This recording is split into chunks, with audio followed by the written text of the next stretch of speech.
There's only one word for this bad boy. Sexy. Whoa! Enough about me. Let's go ahead and get on to this mod review. So I was a big fan of the Vaporshark rDNA 30, which I never got around to reviewing, but I'm reviewing this bad boy. Got this thing in my hands, and this is the Vaporshark rDNA 40. And I gotta say, I'm liking her a lot. I mean, a lot more than the Vaporshark rDNA 30. One, this thing's got the DNA 40 chip in here, and it's got some other features that are better than the Vaporshark rDNA 30, which we're about to get into. Before we move any further, I gotta go over the price point with you guys. I mean, retail, this thing sells at Vaporshark.com for $189.99. Like I mentioned, this mod houses a DNA 40 chip, and if you watch my Vapor Flask review, I just posted it. It's the same chip that's in that device, the Vapor Flask, that's in this device. The company that manufactures it, okay, they're a company called Evolve. They manufacture the Kick version 2, the DNA 20, the DNA 30, and this chip, the DNA 40. And with this DNA 40 chip, it's not called a DNA 40 for nothing. I mean, you could vape all the way up to 40 watts. You could vape down to 1 watt to 40 watts. And you can run this device in 2 different modes, okay? First mode, regular Kanthal or Nicro mode, and you can build all the way down to 0.16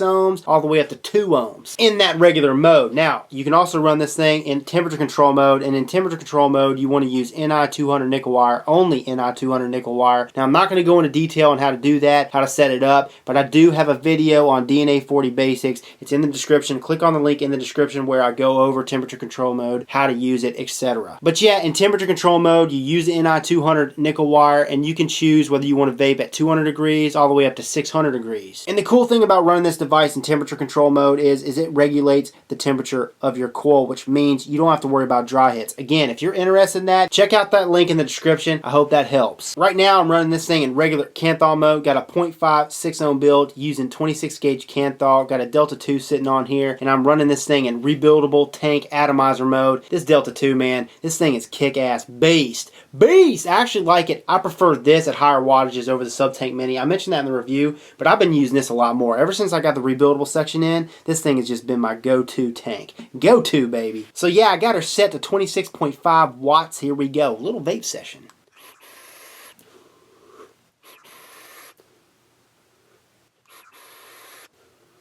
And just like all my other DNA 40 devices, this thing has been long, strong, ding dong, baby. I mean, it's been going strong long. That's what I mean. 2 freaking months I've been using this device. Vapor Flask, as you guys know, has been my go-to DNA 40 device. Go-to mod because it holds 2 18650s. I mean, it goes forever. This, it goes for a long period of time. It holds only 1 18650, but it's stealthier. It's smaller. Look at the difference. Yeah, you see the Vapor Flask is quite a bit bigger, quite a bit larger. Yeah, so like I mentioned, the battery life for this single 18650 battery, it goes for a long period of time. You know, with a fully charged battery, with a device like this Delta 2 or the King or Sub-Tank, vaping at 30 watts, I've been able to go damn near 2 days. Half the time as this Vapor Flask DNA 40. But let me tell you what I love more about this device than the Vapor Flask. Okay, 1, the price point. This thing's $110 less than this device, this Vapor Flask. 2, this is the newest version. Newest version, Vaporshark DNA 40. It's got the large screen on here, okay? You see that screen? Look how massive that screen is. Look how small that screen is. Right there. I mean, that's the difference. Big difference. I prefer the larger screen. Who wouldn't prefer the larger screen? If you have bad eyesight, you're farsighted, you're going to be like, huh? What does that say? Huh? What? But with this, it's like, oh, I could see it. Another thing, this Vaporshark rDNA 40 has got a magnetic door. Pop this sucker open with ease. Easy peasy. What a sleazy. Whereas this Vapor Flask, you have to unscrew the bottom caps, the battery caps to get it off. You want to take the batteries out and switch them out. It's just more convenient like this with the magnetic door. Boom. For this device, if you are using your USB port to charge it, it is smoking fast. The fastest that I've ever dealt with. Okay, other devices like this, well, this is 2 18650s. It takes 13 hours. With one 18650, it would be about half that. With something like this Sigelei Mini, it takes about 5 hours. The Hannah Mods, 5.5 hours to charge using the USB port, okay? With this, using the USB port, it takes an hour and a half. Hour and a half! And that's to charge a completely dead battery. And the reason why it takes no time to charge this thing when using the USB port is because it's got something called Zip high-speed charging. Okay, so Zip high-speed charging is what they've integrated within this new model, and it enables you to charge your device 2.3 times faster than any previous models of the Vaporshark. Another really cool feature they've included for this device, they've integrated a wireless charging system. Okay, so you can purchase a wireless charging port from Vaporshark, and I'll show you guys in a close close-up. I have a wireless charging port, but you lay this sucker down, it's wireless, and it charges that sucker. I mean, that's a pretty cool feature, and you'll see what I'm talking about in the close-ups. I'll do it for you. I almost forgot to mention this, but if you go to purchase this new Vaporshark rDNA 40, the new model with the big screen, okay, you pop the back open, you got this battery in here. This is the battery that comes with it, the LG 2500 milliamp hour 35 amp battery. And I gotta say, this battery's been kicking some major vape ass as far as battery life, how long I've been able to go. Like I mentioned, about 2 days. 2 days vaping at 30 watts and something like this Delta 2. That's pretty kick ass. Some other pros for you. Okay, I love the fire button. Whenever you press it, I mean, it's nice and clicky, nice comfortable fire button, but it lights up bluish purple. You got the wattage up, wattage down buttons down here. I'll show you guys in the close-ups. But it's just super easy to navigate. The big screen, the base, super easy to see everything. You got your battery life, your resistance, your voltage, your wattage. Everything is there. It's simple. It's simple. It doesn't have multiple menu screens, multiple options, just like any other DNA device. But it being larger makes it so much easier to read and work, navigate. The finish for this device, it's got a black matte finish, and it feels like rubbery. It just feels good. Threads on the 510 connection, buttery smooth, which they should be if you're going to be spending about $200 for a device. But they are buttery smooth. Everything I've screwed down flush. All the devices, RDAs, tanks, etc. I've screwed down, made a connection, and it's got a spring-loaded, gold-plated pin at the 510 connection. Okay, so I got 2 cons for you, and they may be subjective, but one, the back panel, it comes off too easy. It comes off. I think they need to use stronger magnets because when I'm vaping on it, you know, I'm vaping on it. Sometimes that comes off. I mean, look at that. Look how easy that is to come off.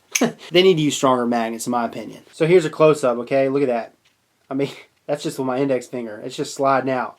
Way too easy. Way too easy. And then the second con, this may be subjective. I mean, it's going to be subjective, but some of you guys out there are going to think the price point, $189.99, is just too expensive. So it's got to be mentioned. Without further ado, let's go ahead and dive down. I'm going to show you a close-up of this bad boy, how it works, and we'll come back, wrap it up. I'll tell you where you can get one again, and then I'll reveal the big answer, the big question, whether I'd buy it or not. So here's the plastic casing this Vaporshark rDNA comes in. Oh, yeah, on the outside, you got all the specs. Vaporshark's logo on this other side. On the back, you got more specs, more modes like the lock mode, the power lock, the screen mode, left-right mode, max temperature, all the goods. And then on the back, you got a nice picture of this Vaporshark rDNA 40 with the Vaporshark logo at the top. 40 watts! Pop the lid, ooh hoo hoo, and there she is. Pull her out, we'll get to her in a little bit. Pop this plastic casing right here, and then underneath there you got your USB cord. Alrighty, so here she is. Dimensions for you. 0.95 inches by 1.67 inches by 3.25 inches. And I mean, she fits nice in the hand. Nice in the hand. Now, the finish on this, it's got a black matte finish, and it feels like rubber to me. I mean, it's a great finish. Compared to the rDNA 30, I like this quite a bit better. I'm a big fan of matte finishes, no fingerprints. I didn't have any fingerprint issues with the rDNA 30, but I just prefer that rubber feel, and this gives it to me. So here's a little size comparison. I got 3 DNA 40 devices. Got the Vaporflash DNA 40, the Hanamod's DNA 40, and then this Vaporshark rDNA 40. Now, the Vaporflash is going to be the largest. Well, it's because it's got 2 18650s. It holds 2 18650s. This holds 1 18650, and this holds 1 18650. Okay, so here's the Hanamod's DNA 40. Size comparison. This is still not as tall. Width, about the same width. But yeah, that's some size comparisons for you. A little tour for you on the side. You got the logo, the Vaporshark logo, rDNA, and then you turn it, and then you got the back panel. Okay, back panel comes out just like so, and there's your 18650. It's got a magnetic back panel like I mentioned in FaceTime. Pop that sucker back on there. Clips into place. On the other side, you got the fire button, and you got your wattage up, wattage down buttons. Okay, and this fire button, when you click on it to fire it, it lights up. It's got a blue ring light. Okay, when you charge it, that ring lights up red, and then when it's fully charged, that ring lights up green. But yeah, it's a nice clicky fire button, You got these wattage up, wattage down buttons down here, like I mentioned, and they're nice and clicky as well. Here's the only thing though, and this is the con that I did not mention in FaceTime. This thing rattles. This fire button, it rattles. Small little rattle. So here's the top portion of this device. You got these grooves right here, and that's for the devices that take the airflow through the 510 connection. So there are your 510 threads smack dab in the middle of those 4 grooves, and at the base you've got the pin is a gold-plated spring-loaded pin. And then on the other side, you got your USB port down here at the bottom for charging. And then at the base, here's the newest edition DNA 40 screen. I mean, this thing is a lot bigger than the old screen. Okay, so here's the Hanamod's DNA 40, old screen, old DNA 40 screen, and here's the new one. I mean, look at that. Big size difference. But yeah, you can adjust the wattage up or wattage down using the wattage up or wattage down button on the side. So to adjust it down, scroll down, it goes all the way down to 1 watt.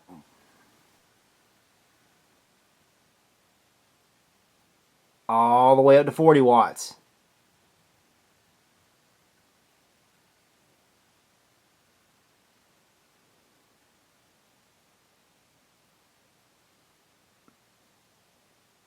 And also, as you guys can see, it's pretty self-explanatory. You got the battery life, the voltage, the resistance, and the wattage. So I got the Joytech Delta 2 sitting on this mod. Now, this is a 22mm tank, and this is how all your 22mm devices are going to sit for this mod, or sit on this mod.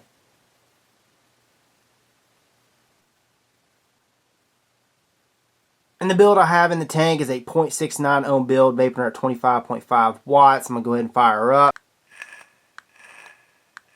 To lock the screen, you click the fire button 5 times. 1, 2, 3, 4, 5. She's locked. To unlock it, you click it 5 times. 1, 2, 3, 4, 5. She's unlocked. To lock the power, you want to hold down the wattage up and the wattage down button down at the same time.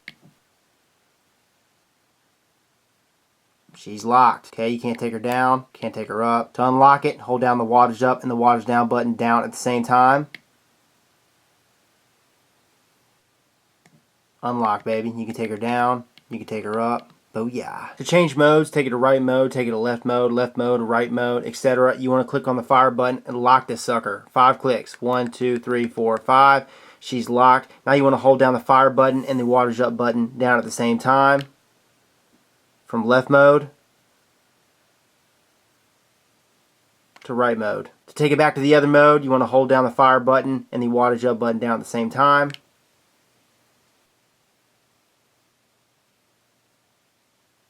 Back to left mode. To take this sucker to stealth mode, 5 clicks the fire button, locks it. 1, 2, 3, 4, 5. Okay, once you've locked it, hold down the fire button and the wattage down button down at the same time.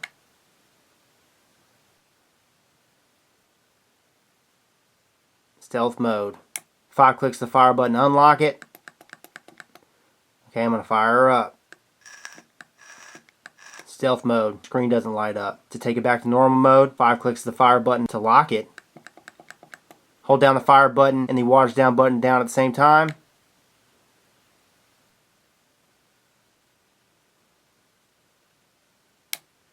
Five clicks.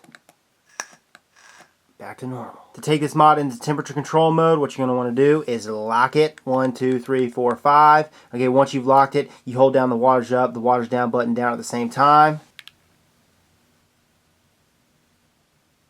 Okay, scroll down and you can adjust this thing between 200 and 600 degrees.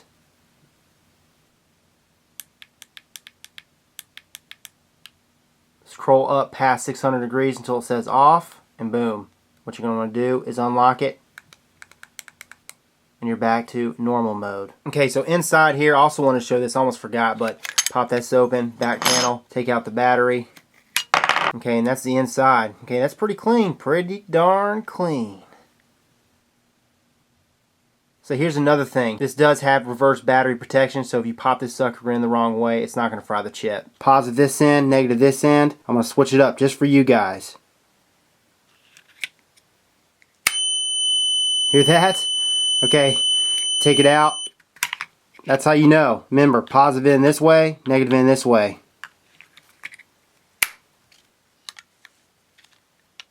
So here's the wireless charging accessory I was talking about. It is separate and it costs $24.99. So I got this landing pad all plugged in. I mean, she's lighting up red, baby. Lighting up red. Ready for the Vaporshark. We're going to lay her right on there. Hear that? Green light flickering. That means it's charging. And you know it when you turn it. You got the red light, the red ring light, which means she's charging. Now when she's fully charged, that red ring light is going to turn to green. And then another accessory is this Vaporshark sleeve. Now these things go for $9.99. So yeah, that is the Vaporshark rDNA 40. Let's go ahead and take her back to FaceTime and wrap this sucker up. Like I mentioned at the beginning of this video, the guys that sent this to me to review for you is a company called Vaporshark, Vaporshark.com. I'll have a link in the description. So here it is, the big answer, the big question, the big question, the big answer. Who cares which order? All you want to know is, if I'd have lost this thing today, would I go out tomorrow and buy one? And my answer is, with the experience that I've had, my own experience with this device, I definitely would. Definitely would go spend $189.99. This is Rip Trippers, and remember, smoking is dead, vaping is the future, and the future is now.